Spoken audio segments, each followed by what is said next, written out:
네, 요즘 각종 매체에서 가장 쉽게 접할 수 있는 소식이 코로나19에 관련된 소식이 아닐까 싶어요. 네. 심지어 이 어떤 영양소들이 뭐 도움이 된다, 이것도 도움이 된다, 뭐 난립하는 상황이다 보니까 저는 더 오히려 혼란스럽더라고요. 네. 그런 내용들을 좀 신뢰를 해도 되는지 사실 좀 전문가의 입장을 좀 듣고 싶습니다.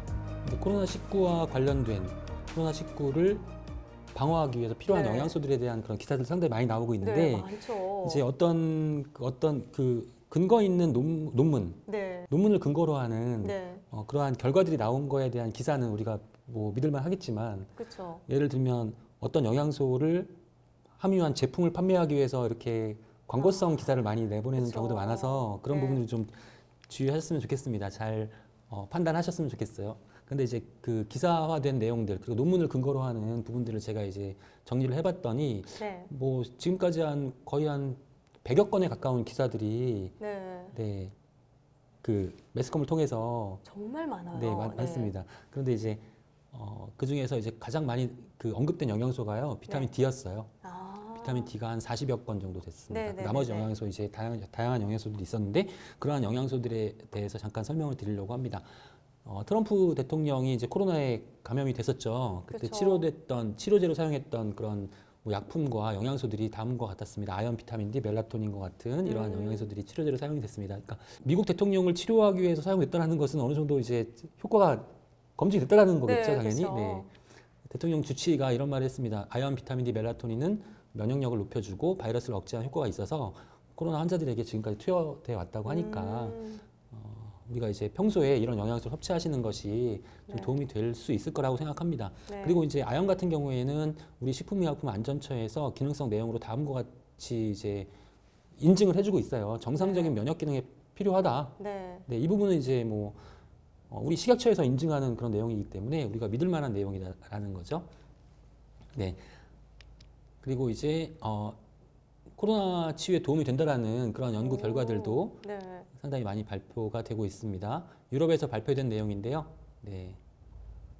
혈액 내 아연 수치가 낮아지면 네.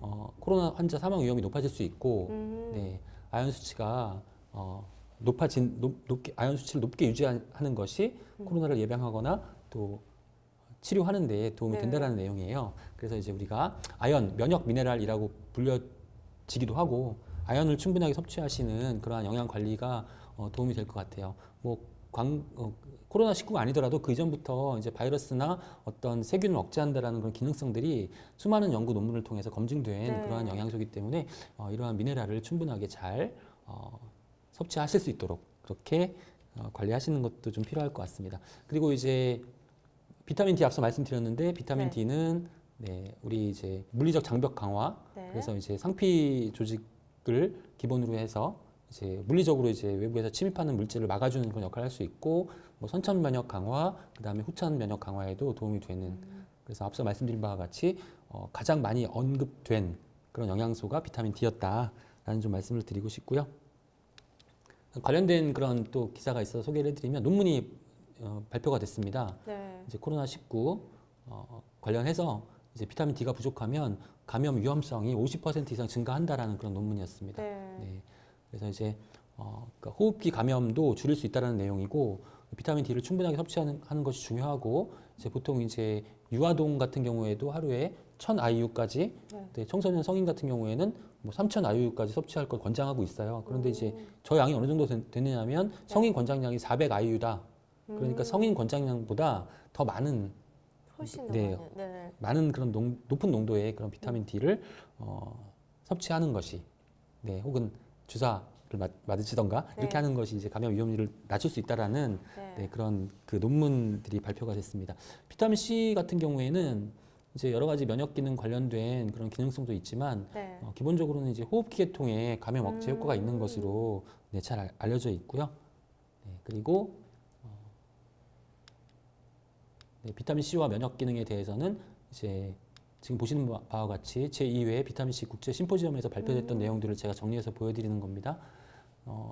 인플루엔자 바이러스 감염에 도움이 된다라는 거고 또 호흡기계 손상을 완화시킨다, 면역 체계를 활성화시킨다 이런 바이러스를 직접 억제할 수 있다라는 그런 내용들의 그런 논문들, 그다음에 전문가들의 의견들이 계속 발표가 되고 있습니다. 근데 이제 사실 이제 이 비타민 C와 바이러스와 관련해서는 1970년대 이제 백신이 이제 만들어지고 이런 것들이 백신의 어떤 사용이 일반화되면서 바이러스 감염에 대해서 비타민 C의 어떤 역할이 계속 좀 축소가 되었던 건 사실입니다. 그래서 이제 감기나 독감을 제외하고는 비타민 C의 어떤 그 고용량 요법들이 네. 그렇게 지금까지는 많이 이제 강조가 되진 않았었어요, 사실은. 네. 그런데 이제 2000년대 들어와가지고 여러 가지 그런 호흡기 계통의 그런 그 감염병들이 많이 발생을 했잖아요. 뭐 네, 사스, 네. 메르스, 뭐 신종플루. 맞아요.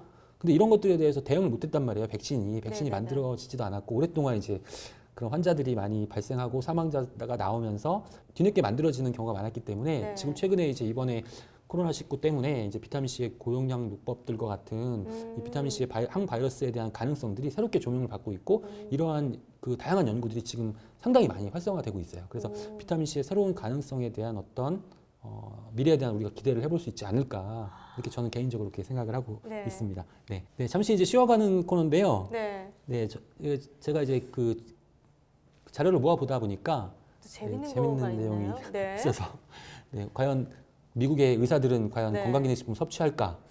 진짜 궁금한데요. 네, 근데 이제 미국 의학 전문 미디어 메드스케이프에서 미국 의사 31,399명을 대상으로 조사를 했는데 네. 46세 이상 의사의 62%, 46세 이하의 48%의 의사가 네. 건강기능식품 섭취했습니다. 오, 네, 상당히 정말요? 많은 높은 수치죠. 정말 많이. 네, 평균보다 높은 수치예요. 그러니까 네. 최고의 전문가라고 할 수 있는 의사들이 건강기능식품 섭취하고 있다는 겁니다. 자신들의 건강을 위해서. 네. 네. 그래서 어떤 제품들을 섭취하나 봤더니 다음과 같았습니다. 네, 여기 지금 나와 있죠. 네. 가장 많이 섭취한 건강기능식품은 비타민 미네랄, 네. 비타민 D, 칼슘, 오메가3, 그다음에 항산화, 네. 비타민 C, 비타민 E, 비타민 B군, 프로바이오틱스, 코엔자임 Q10 등등 이와 같은 순서로 그분들도 많이 섭취하고 계시니까요. 네, 여러분들도 어떤 반드시 건강기능식품 무용론 이런 어떤 부분에 대해서 현혹하지 마시고 건강을 네. 위해서 적극적으로 관리하시는 것도 좋을 것 같습니다. 네, 그래서 잠깐 소개를 해드렸습니다. 네. 네, 지금까지 하승민 대표님께서 코로나19를 예방할 수 있는 방법에 대해서 비타민 D, 그다음 비타민 C, 그다음 아연의 중요성을 계속 거듭 강조하셨는데요. 여러분들 반드시 섭취하시길 바라겠습니다.